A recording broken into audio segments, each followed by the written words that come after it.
우리를 붙드시고 우리에게 말씀하시고 깨닫게 하심을 믿습니다. 주님 성령으로 충만케 하시고 하나님께 집중할 수 있도록 나를 따르라 하시고 사랑하는 자되어 나를 따르라고 말씀하시는 예수 그리스도의 명령과 그 화답으로 진정한 믿음으로 순종할 수 있도록 하나님께 영광 돌릴 수 있도록 이 밤에 우리를 붙들어 주옵소서. 믿고 감사드립니다. 예수 그리스도 이름으로 간절히 기도합니다. 아멘.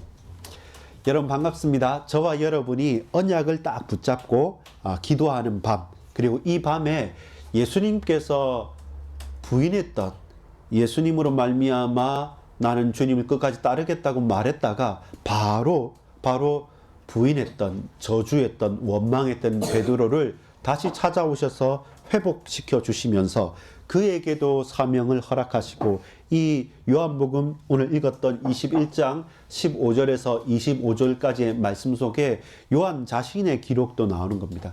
내가 그 일의 증인이고 모든 것들을 낱낱이 기록하기에는 이 예수 그리스도의 행적, 예수님의 공생에는 다 감당할 수 없을 만큼 크고도 놀라운 언약의 말씀이라는 사실들을 분명하게 증거하고 있습니다. 제목을 따라합시다. 사랑하는 자여, 나를 따르라. 그렇죠? 나를 따르는 자는 사랑하는 자가 아니면 나를 따를 수 없고, 하나님을 사랑하고 나를 사랑하는 자는 십자가도 또 그 고난도 능히 감당할 수 있는 겁니다. 그것을 누구에게 외면하고 도망가고 저주하고 부인했던, 실패를 실제로 경험했던 베드로에게 다시 부활의 주님이 나타나셔서 그에게 증거하시는 겁니다. 우리는 죽음 앞에 두려워하고 큰 문제와 환난과 곤란 앞에서 주저하면서 도망가 버리는 것이 우리 인생입니다. 그 전에 멋지게 주는 그리스도시요 살아계신 하나님의 아들이십니다 라고 고백했음에도 불구하고, 바요나 시몬아 네가 복이 있다라고 많은 사람 만방에게 가장 중요한 인류의 최고의 고백을 했음에도 불구하고 그 베드로가 자빠지기도 한단 말입니다. 우리도 똑같은 거예요. 우리도 세상을 다 가진 것처럼 구원의 은혜가 감사하고, 또 죽을 것 같은 병에서 실제로 죽은 문제에서 해방받았고 구원받았음에도 불구하고 흔들리는 것이 누구냐? 저와 여러분인 거죠. 자, 여러분 사랑하면요 따르게 됩니다. 제가 여러분 그 수요일마다 약 한 12주 13주 여기 그 용인 중앙도서관에서 강좌가 있었습니다. 그 여러 명의 아주머니들 가운데서 저하고 어르신 한 분 계셨어요. 물론 가르치는 분은 또 성공회대 교수님이셨기 때문에 이분은 또 특이하게 미국에서 유학한 평신도 신학자예요. 신학으로 박사학위를 받았음에도 불구하고 안수를 안 받고 평신도 신학자이고, 또 동일하게 조금 진보적인 교회에 있기 때문에 거기는 목사 없이 평신도들이 사역을 하고 같이 이렇게 공동체로 가는 거기 때문에 조금 특이하기도 했고, 좀 배울 것에 대한 스펙트럼을 넓히기 위해서 강좌를 같이 들었습니다. 근데 준비도 잘 하시고요, 책도 읽고 또 발표도 하고 또 포럼도 하고 하는데, 여러분 지난주가 마무리를 했는데 어떤 거냐면, 제가 가만히 봤어요. 뭘 봤냐면 나름대로 다양한 분, 예수 믿는 사람이 제일 많았고요, 그리고 천주교도 있고 각각 종교인 혹은 또 호스피스 사역이나 뭔가 죽음과 그리고 인문학적인 철학적인 접근이었기 때문에 그냥 쉽게 재미있는 걸 추구하는 분들은 아니었습니다. 연세가 계신 분들이 더 많았고요, 그리고 어떤 방송 작가를 하는 분, 현직에 있는 분도 계셨기 때문에 다양한 분들이 다양하게 모였는데, 근데 뭐냐면 제가 곰곰이 살펴보니까 어떤 게 느껴졌냐면, 이분들이 10년, 15년 전에는 전부 다 교회에 왔겠다라는 생각입니다. 내 가족 중에 내 개인적인 혹은 아픔이나 문제 때문에 너무 힘들었는데 이 책을 보고 뭔가 공부를 하고 상담도 하고 내가 뭔가를 경험하고 나누다 보니까 너무 감사해요. 내가 좀 죽음에 대해서, 내가 조금 인문학적인 거에서 답답한 부분이 있어서 공부하기 위해서 왔습니다. 사실 딱 10년 전에는 이분들이 전부 다 답을 찾기 위해서 교회를 찾거나 전도를 받을 수 있는 분들인데, 지금은 교회는 식상해져 있는 것 같아요. 교회는 식상해져 있는 것 같고, 나름대로 뭔가 본인이 깨어서 막 이렇게 강압적으로 해라 하고, 그 다음에 뭐 또 목사만 잘났다 그러고, 큰 교회 그것도 싫고 나는 그냥 조용히 잠잠하게 내가 진짜 진리를 추구하고 싶다, 이런 다양한 사람들이 모여서, 여러분 뭐냐면 이분들이 사랑해요. 제가 애정이 있어요.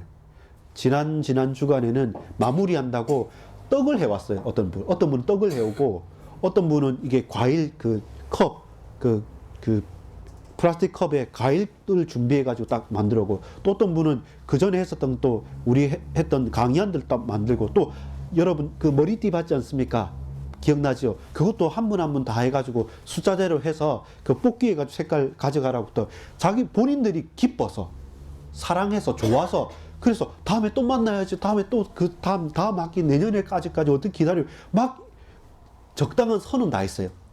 자기 적당한 선이 있기 때문에 그 이상을 묻지도 않고 하지만, 근데 중심에 뭔가 깊이 있게 좀 살고 싶다. 그 죽음이나 이런 해결하기 힘든 것들 좀 알고 싶다. 그리고 내가 진리를 추구하고 공부하고 싶다라는 부분에서 담대하게 나름대로 도전을 한 분들이니까, 그분들이 뭐 하냐면, 아, 이분들이 그 나이와 환경과 배경과 상관없이 사랑하구나. 그래서 계속 보고 싶고 또 보고 싶구나.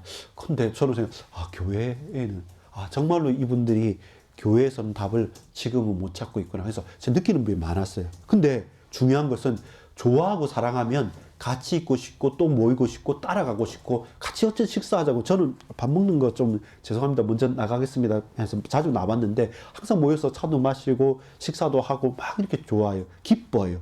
오면 막 좋아요. 그러면서 발표하면서 맨날 또 울어요. 보면 옛날에 우리 부모님이 어렸을 때 내 형제가 어렸을 때 먼저 갔고, 우리 오빠나 우리 가족이 개인 사정을 하면서 저런 말을 여기서 해도 되나 싶을 만큼 개인사를 풀어내는데 서로 격려해주고 위로해주니까 사랑해요.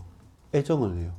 마찬가지입니다. 제 이번에 전도 캠프 한다고 이 RTS 그 전사님 8분하고 이렇게 팀을 나눠서 가는데, 아, 공원에서든지 길에서든지 혹은 어떤 상가에서든지 가는데, 사람은요 확실하게 중요한 건 뭐냐면 자기가 관심 있는 건 해요. 그 추운 날에 맨발로 계신 여러분, 맨발 요즘 압니까?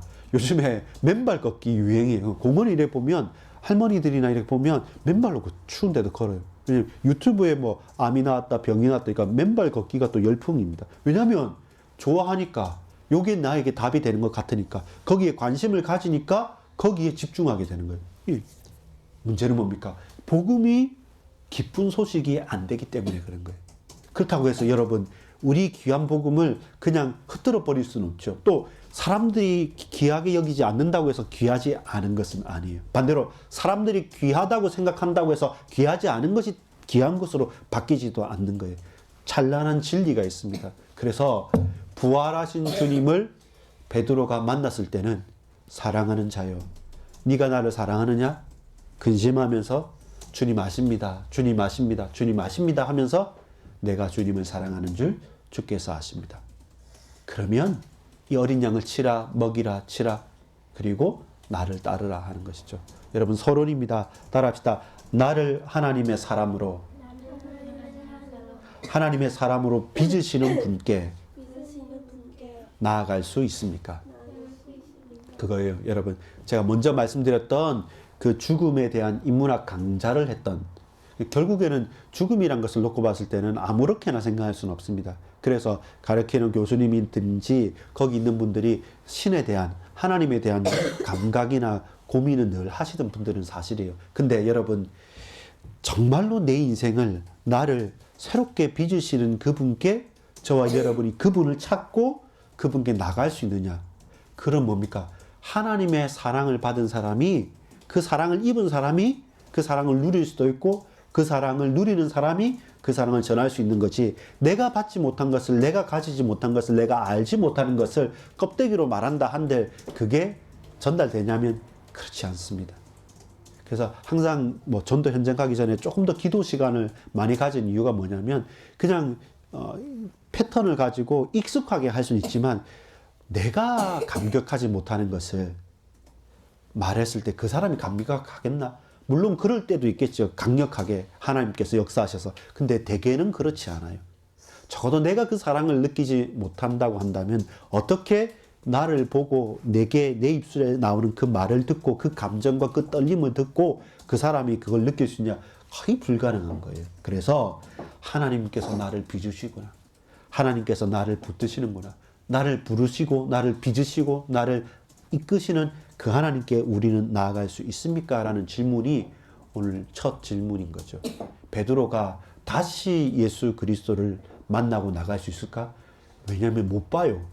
예수님 눈 마주치면서 예수님 부인했고 저주했고 원망했기 때문에, 그리고 상처 입고 떠났기 때문에 그걸 쉽게 회복할 수 없어요. 미안해서라도 불가능한 거죠. 그런데 하나님께서 저와 여러분 다시금 부르시는 장면이 오늘 요한복음 21장의 장면입니다. 자, 서론의 1번입니다. 같이 읽어봅시다. 믿음과 확신이 흔들려서 불신앙과 낙심으로 두려움에 사로잡혔던 때가 있습니까? 자, 우리 오전에 이번 주 말씀을 보면 뭡니까? 믿음인데 위장된 믿음은 똑같은 믿음처럼 보이지만 결국 그 축복은 계속 어긋난다고 했죠. 마찬가지로 확신인 것처럼 보이지만 그 믿음과 확신이 흔들려 버리면 확신한 만큼 더 크게 불신앙과 더 엇그러진 쪽으로 갈 수밖에 없는 거죠. 그래서 확신을 반대로 돌려버리면 내 확신과 믿음의 토대가 사라져 버리잖아요. 그럼 그냥 팍 주저앉아 버려요. 더 큰 두려움과 이제 해봐도 안 되는 낙심으로 냉랭해지는 거예요. 그렇게 냉랭해졌을 때 복음도 별거 아니구나. 예수 믿어도 교회 가도 뭐가 능력이 있는가 난 모르. 그런 사람들 너무 많아요. 요즘에는 딱 나가서 버스 정류장 앞에서만 봐도 거부는 하지 않지만 냉담해요. 나도 교회 가봤다. 지금은 안 간다. 가긴 가야 되고 뭐 나쁘진 않지만 근데 굳이 가야 될 이유는 모르겠다. 그리고 안 가도 괜찮더라. 코로나를 지나고 나서는 이게 사람들이 보면 적극적으로 거부하진 않지만 그것보다 더 고민되는 게 냉담함이에요. 냉랭해요. 또 교회 다닌다는 사람들도 뭐냐면 익숙해서 그냥 다니는 거지 정말로 생명력 있고 생동력 있게 이 활기차게 가슴에 딱 부딪힘이 있어서 가는 것보다는 그냥 갔던 거니까 안 가면 허전하니까 그걸 채우기 위해 가는 분들이 또한 많은 거예요. 그거는 다시 거듭나고 다시 새롭게 갱신되지 않으면 결국은 점점 나중에는 자기도 모르게 메말라져 있을 수밖에 없는 거예요. 여러분 그런 경험들이 있습니까? 그때 저와 여러분이 고백해야 될 게 있습니다. 2번입니다. 읽어보겠습니다. 부활하신 주님께서 베드로를 찾아오셨듯 진리와 성령으로 하나님의 사람으로 나를 빚으십니다. 결국 부활의 주님께서 베드로를 찾아오셔서 하시는 사역이 뭐냐면 당신 누구신지 분명히 가르치시는 겁니다. 결국 진리와 성령으로 하나님의 사람으로 나를 빚어 가시는 겁니다. 나를 나아가. 나의 나된 것은 무엇이다? 하나님의 은혜인 것이죠. 하나님의 은혜 속에서 내가 제대로 보이는 거예요. 나의 연약함도 용납되고 나의 부족함과 나의 한계도 인식하고 그러나 그럼에도 불구하고 저와 여러분이 하나님의 은혜라는 사실들을 확인할 수 있도록 부활하신 주님께서 베드로를 친히 찾아오신 것입니다. 내가 나를 바꾼다, 변화시킨다, 변화시킬 수 있다. 그게 자기 개발자입니다. 그게 할 수 있다는 사람들의 많은 인플루언스 또 유튜버들의 또 성공한다, 부자 된다, 이렇게 따르라, 이렇게 하면 된다, 새벽에 일어나자, 아침에 인간이 되자, 책을 보자, 운동을 하자, 이렇게 되면 된다. 그렇게 막 자기 개발을 해가지고 동기를 부여하는 사람의 말을 들어도 어느 정도 일리가 있을 때는 맞다 하고 깨달음도 되고 내 행동 변화도 일어날 수도 있습니다. 사실입니다. 그렇게 열심히 할게 살 수도 있습니다. 근데 그것이 나의 외부적인 나의 심령적인 변화를 갖고 갈 수 있고 제가 서론에 말씀드린 것처럼 그렇게 집에서 그냥 막 고민만 하고 있기보다는 같이 모여서 기도를 한다. 책도 보고 독서 활동도 하고 포럼도 하면서 서로를 나누면 뭔가 시원해져요. 힘도 나요. 맞는데 그렇다고 해서 그 사람이 구원을 받았냐? 그렇지는 않습니다. 하나님께서 나를 믿으시고 나를 건져내시지 않는다면 그 생명 구원과는 상관이 없어요. 그래서 그게 왜 악하거나 문제가 되냐면 마치 마약을 먹는 것처럼 마치 진통제를 복용하는 것처럼 내 실제 근본 문제는 해결되지 않는데 다른 사람의 위로가 내가 열심히 뜨겁게 땀을 흘리면서 일하는 그 보람된 것이 마치 나의 해결할 수 없는 근본 문제를 해결한 것처럼 착각하게 된다면 그게 뭡니까? 최선을 가로막는 차악이 되는 거죠. 그러면 그게 가장 나쁜 게 되기도 하는 겁니다. 이 욕을 한번 잘 생각해 봐야 돼. 자, 그러면서 저와 얘는 그렇다면 어떻게 가야 되냐면 본론입니다. 본질적인 질문을 던져야 돼요. 조금 더 나아지는 게 아니라 조금 더 편해지는 게 아니라 좀 더 좋아지는 것이 아니라 뭐냐? 본질적인 질문을 하는 거예요. 내가 어떻게 하면 낫겠습니까? 내가 어떻게 하면 마음이 편할까요? 불면증에서 해결받을까요? 어떻게 하면 좀 뭔가 충만하게 살까요? 기분이 좋을까요? 행복할까요가 아니라 본질적인 질문을 예수님께서 어떻게 던지셨습니까? 따라합시다. 네가 나를 사랑하느냐? 내가 나를 사랑하느냐? 베드로에게 베드로 너 정말 나를 사랑하니? 나를 왜 부인했니? 왜 나를 모른 척 했니? 니 내 끝까지 따라다닌다 해놓고 왜 와가지고 나를 저주했느냐? 이렇게 물으지 않으시고 그건 부차적인 거예요. 왜? 우리 누구나 위협과 두려움과 여러 가지 부분에 사로잡히면 어떤 사람도 이런저런 말 다 나올 수 있다는 것을 우리 주님 아신단 말입니다. 그래서 그렇게 물으시지 않으시고 왜 두려워했느냐 물으시지 않으시고 그럼에도 불구하고 그런 두려움이 앞으로도 올 거야. 그런 걱정과 거짓거리와 그런 쉽지 않은 선택의 기로에 너는 또 설 수가 있다. 왜? 이제는 순교의 자리에 갈 수 있거든요. 예수님께서 베드로에게 나중에 말할 때는 그 젊어서는 네 마음대로 네 띠띠고 네 마음대로 갔지만 앞으로는 네가 네 마음대로 갈 수 없다. 베드로의 죽음, 순교할 것까지 원치 않는 고난을 받을 것까지 확정하고 말씀하십니다. 그러면서도 또 물으신 거죠. 진짜는 근본적인 질문은 뭐라고요? 따라합시다. 네가 나를 사랑하느냐? 그게 근본적인 질문입니다. 여러분은 하나님을 사랑하고 하나님께서 저와 여러분을 사랑하는 것을 아시겠습니까? 1번입니다. 질문하시는 예수님. 예수님께서 요한복음 21장 15절에서 17절까지 질문하십니다. 네가 정말 나를 사랑하느냐? 그걸 몇 번이나요? 3번이나 물으십니다. 물론 이게 3번 예수님에 대해서 그 닭 울기 전에 3번 부인했기 때문에 꼭 3번 했다. 이렇게 1대1로 매칭할 수는 없습니다. 다만 하나는 확실한 건 뭐냐면 그만큼 중요한 질문을 되풀이해서 묻는다는 것은 가치 있고 중요한 거죠. 또 확인하고 또 확인하는 거죠. 나 스스로도 그렇고 베드로를 위해서라도. 배반했던 베드로에게 3번이나 질문하십니다. 베드로를 찾아오셔서 물으시는 그 주님은 십자가에 달려 돌아가신 주님이 아니라 십자가에 달려 돌아가셨다가 다시 부활하신 주님께서 오신 거예요.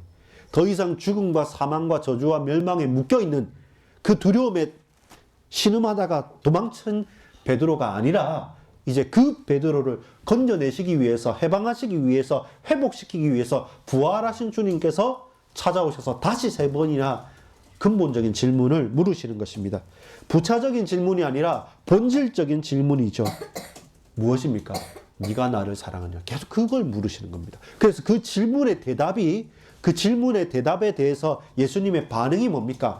어린 양 먹이라 치라 또 먹이라 말씀한 것이죠. 1번에서 3번 제목 읽겠습니다. 시작. 베드로의 대답과 다시 약속하시는 예수님의 화답. 자, 예수님이 질문했는데 베드로가 대답했어요. 그 대답에 다시 예수님께서 화답하시는데 베드로의 대답과 예수님의 화답의 차이가 뭡니까? 비교해 봅시다. 베드로는 어떻게 대답합니까? 따라합니다. 주님께서 아시나이다. 주님께서 아시나이다. 이 베드로가 입이 10개라도 할 말이 없죠. 제일 찔리는 것, 제일 아픈 것, 제일 본질적인 걸 질문하시죠. 차라리 니 왜 그랬니? 죄송합니다. 말하는 수도 있는데 그게 아니라 네가 나를 사랑하는 거는 맞거든요. 예수님을 생명보다 사랑을 맞는데 그럼에도 불구하고 자빠지고 넘어지고 실수하고 낙심한 나 자신이 용납이 안 되는 거예요. 그래서 떠나버린 거예요. 부활했다는 소리 듣고 갔습니다. 모르는 거 아니에요. 근데 참아 볼 수 없어서 갔던 거예요. 낙심해서 도저히 자기 자신을 세울 수가 없는 거예요. 근데 거기에다가 너 잘못했니? 이게 아니라 나를 사랑하니 물으니까 할 말이 없는 거예요. 딴 게 아니죠. 주님 아십니다. 주님 아십니다. 이 신음소리인 거예요. 근데 예수님의 화답은 괜찮다.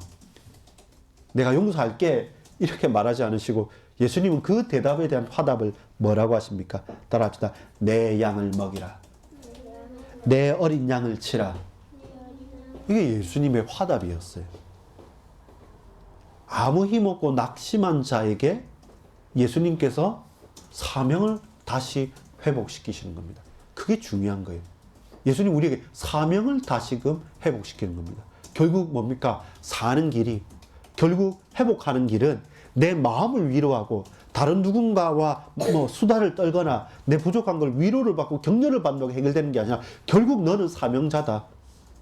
내가 너를 위해 죽은 것처럼 너도 어린 양을 치고 먹이라. 그게 너의 자리의 본질을 회복하는 겁니다. 그게 본질적인 근본적인 질문에 대한 정확한 해답이고 본질적인 답인 겁니다. 그 과정들이 생략될 때, 그 과정들이 이해되지 않을 때 우리는 알면서도 못하지만, 근데 분명한 것은 본질적인 질문에 대한 본질적인 대답과 화답이 필요한 것입니다. 2번입니다. 제목 읽어볼까요? 시작. 다시 회복시키시는 예수님, 너는 나를 따르라. 18절부터 25절까지, 요한복음 21장 18절부터 25절까지 이제 예수님께서 그에게 회복된 베드로에게 18절 19절 사명을 허락하십니다. 그 사명이 뭡니까? 사실은 그 전에는 약한 거였어요. 이제는 더 쉽지 않은 겁니다. 18절 우리 같이 읽어봅시다. 시작. 네가 진실로 진실로 내게 이르노니 네가 젊어서는 스스로 띠띠고 원하는 곳으로 다녔거니와 늙어서는 내 팔을 벌리니 남이 네게 띠띠우고 원하지 아니하는 곳으로 데려가리라. 이게 뭡니까? 해석을 하죠. 이 말씀을 하시면 베드로가 어떠한 죽음으로 하나님께 영광을 돌릴 것을 가리키심이로라. 이 말씀을 하시고 베드로에게 이르시되 나를 따르라 하시니, 여러분, 하나님께 영광 돌리는 방법이 딱 하나입니다. 근본적으로 많이 있겠지만 하나님께 영광을 돌린다는 것은 한 단어로 뭔지 압니까? 예수님께서 근본 하나님의 본체이시나 하나님과 동등됨을 취할 것으로 여기지 않으시고 인간의 몸, 우리처럼 낮아지셔서 뭐 하셨냐면 십자가 지시기까지 뭐 하셨다? 순종하신 겁니다. 결국 그러므로 말미암아 하나님께 영광 돌렸다고 말합니다. 하나님께 영광 돌리는 것은 내가 성공을 하고 잘나고 1등이 돼서 저 빛날 때 영광을 돌리지 않습니다. 네가 잘났다? 네가 빛났다? 네가 높은 자리에 앉았다? 그럼 너는 상이 없어. 왜? 네가 상을 받았지 않냐 벌써. 결국 하나님께 영광 돌리는 것은 하나님께 순종하는 겁니다. 하나님의 말씀이 내게 이루어져서 하나님의 약속이 내 삶의 우리 현장에 하나님의 말씀이 저와 여러분에게 실제로 성취되어지고 이루어지는 것. 그 과정에서 저와 여러분은 그 말씀을 믿고 순종하는 것. 그러면 뭡니까? 하나님께 영광이 나타나는 것이죠. 우리의 그 말씀의 순종과 말씀에 이루어가는 언약의 여정 가운데 하나님은 하나님으로서의 영광을 받아가는 거죠. 우리가 할 수 있는 것은 뭡니까? 믿음의 순종인 겁니다. 말씀 믿고 그 말씀 따라서 그렇게 살아가는 것. 그게 여러분 하나님께 영광 돌리는 겁니다. 우리가 그 TV에 나와서 그게 하나님께 영광 돌리는 것이 사실상 아니고, 그런 네 상을 네가 받았다 이렇게 말합니다. 그게 아니라 하나님께 영광 돌리는 것은 말씀을 믿고 순종하는 겁니다. 그리고 하나님의 사명을 저와 여러분이 온전히 그 육신을 통해서 이루어 가는 겁니다. 그래서 베드로가 뭡니까? 네 마음대로 다니는 것이 아니라 이제부터 네 마음이 아니고 다른 사람대로, 다른 사람이 너를 띠띠고 너를 그렇게 만들 거다. 그런데 이게 뭡니까? 그로 말미암아 하나님께 영광을 돌리게 하려 합니다. 그렇죠. 어떠한 죽음으로 하나님께 영광을 돌릴 것임을 가르칩니다. 그러니까 내가 원치 않지만 하나님께서 원하시는 거다. 그럼 그렇게 산다? 그건 하나님께 영광이 되는 거죠. 그래서 뭡니까? 너는 나를 따르라 하는 거예요. 회복된 사람한테만 줄 수 있는 거예요. 지 잘난 맛에 내 잘난 맛에 사는 사람은 불가능합니다. 근데 그 전에 베드로와 부활하신 주님을 만난 베드로는 질적으로, 영적으로, 성정으로 다른 베드로입니다.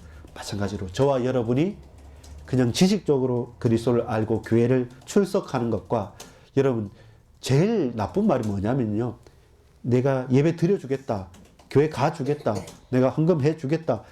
하나님께서 빚진 자도 아니고 하나님께서 모자라는 분도 아닙니다. 우리가 해주겠다는 게 아닙니다. 우리가 그 귀한 것을 알고 내 생명처럼 그 말씀에 순종하고 나가는 거죠. 거기에 하나님께서 영광을 받으시는 겁니다. 하나님께서 영광 받으시는 겁니다. 이것을 체험한 요한도 고백을 한 겁니다. 이 일에 대해서 20절부터 23절까지 그 일에 대한 자가 누굽니까? 이 사실을 기록하는 자가 누굽니까? 다른 사람은 잘 듣지 못해서 오해했는데 아니다. 이 일은 뭐냐? 이 일은 내가 올 때까지 그를 머물게 하고자 할지라도 네가 무슨 상관이냐? 예수님께서 다시 오실 때까지 요한 내가 데리고 있겠다 할지라도 베드로 네가 무슨 상관이야. 각자 각자의 사명과 각자 각자의 현장과 각자 각자의 믿음의 분량대로 우리는 핑계대지 않고 비교하지 않고 그냥 살면 되는 것입니다. 우리 부모와 자녀도 그렇고요. 아무리 여러분 뭐 가까이 있다 할지라도 결국 신앙은 하나님 앞에서 1대1의 관계입니다. 근데 교회라는 공동체 속에서 한 몸 되지만 하나님 앞에서 그 신앙의 고백은 개인의 인격적인 고백이어야 됩니다. 그래서 우리가 각자의 사명을 가지고 누가 뭐라고 해도 전심전력하는 것입니다. 결국 그 사명을 하나님께 받아야 되는 거죠. 누가 강요하고 좋은 걸 할지라도 결국에는 하나님의 미션이 내게 답이 되지 않으면 그 낙심한 베드로의 상태에서 다시금 돌이킬 수는 없습니다. 그걸 저와 여러분이 이 밤에 확인하신다고 한다면 네가 나를 사랑하느냐? 주님이 아십니다. 그렇다면 너는 나를 따라. 오늘 밤에 우리에게도 말씀하는 거죠. 너 이런 사람 복잡한 거 많지? 예. 고민도 많고 질문도 많습니다. 근데 아무 말 하지 마. 내가 네한테 말한다. 너 나를 진짜 사랑하냐? 아, 주님이 아십니다. 그때 너는 나를 따르라. 그럼 그 따라가면 되는 거죠. 여러분, 부자 청년이 마태복음 17장입니까? 19장에 부자 청년이 나와서 어떻게 하면 영생을 얻습니까? 이렇게 질문합니다. 근데 하나님을 사랑하고 네 이웃을 사랑하라. 그리고 계명이 있지 않냐? 하나님 그 이름 망령되이 일컫지 말고 부모를 공경하고 거짓말하지 말고 남 소유를 탐내지 말고 뭐 여러 가지 십계명에 대한 것들을 다 해석을 합니다. 말씀합니다. 그때 근데 그 청년이 뭐 했냐면 다 그렇게 지켰다는 겁니다. 근데 그 청년의 특징이 뭐냐면 엄청난 부자인 거죠. 그리고 다른 성경에 보면 관원이기라고도 합니다. 여러분 보세요. 젊습니다. 그리고 율법도 다 지켰어요. 그런데다가 부자예요. 그런데다가 관원입니다. 엄청난 권력과 지식과 배경과 모든 걸 다 갖췄어요. 영적인 영성까지. 그러면 유대인의 관점에서는 이 사람은 정말로 하나님의 복을 받은 사람입니다. 근데 예수님께서 말씀드리죠. 네가 소유가 많다. 그거 다 팔아서 가난한 자한테 나눠주고 나를 따르라. 넌 나를 따르라. 이렇게 베드로에게도 한 것처럼 그 부자 청년에게도 말하는데 심히 걱정하고 근심하면서 돌이가는 거죠. 베드로는 아무것도 없어요. 그리고 하나 근본적으로 네가 나를 사랑하느냐? 아십니다, 주님. 나를 따르라. 부활하신 주님을 만난 사람 베드로는 따르게 되는 겁니다. 최선을 다해서 인생을 살았던 그 부자 관원은 근심하면서 그 결정적인 시기 앞에서 그 부르심에 대해서 근심하면서 다시 돌이키고 돌아갔습니다. 여러분은 세상 사람들은 전부 다 부자 관원인 청년이 인생의 모델이고 그 사람을 열광합니다. 모두 다 그쪽으로 줄습니다. 근데 우리는 저 디베라 바닷가에서 낙심해서 상처 입고 그리고 아무것도 없이 다 퍼져서 오로지 그냥 면목 없이 쭈그리고 있는 그 베드로에게 하나님은 다시금 콜링, 소명으로 그를 불러주십니다. 왜 그렇습니까? 왜 가능합니까? 이번에 3번입니다. 읽어보겠습니다. 부활하신 예수 그리스도의 완전한 증거. 무엇입니까?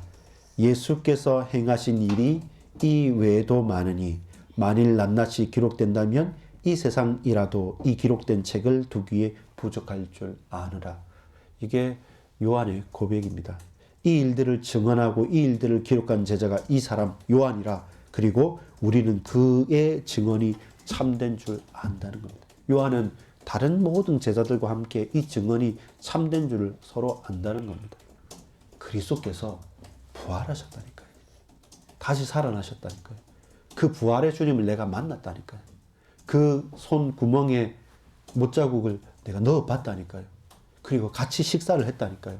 직접 봤다니까요. 낙심한 나에게 찾아오셔서 3번이나 나를 사랑하느냐 물어보셨다니까요. 그러니까 그 이후에서는 다른 어떤 증거가 필요치 않은 겁니다. 결론을 맺겠습니다. 제목 읽습니다. 질문입니다. 시작. 내게 주신 복음의 사명을 감당할 수 있습니까?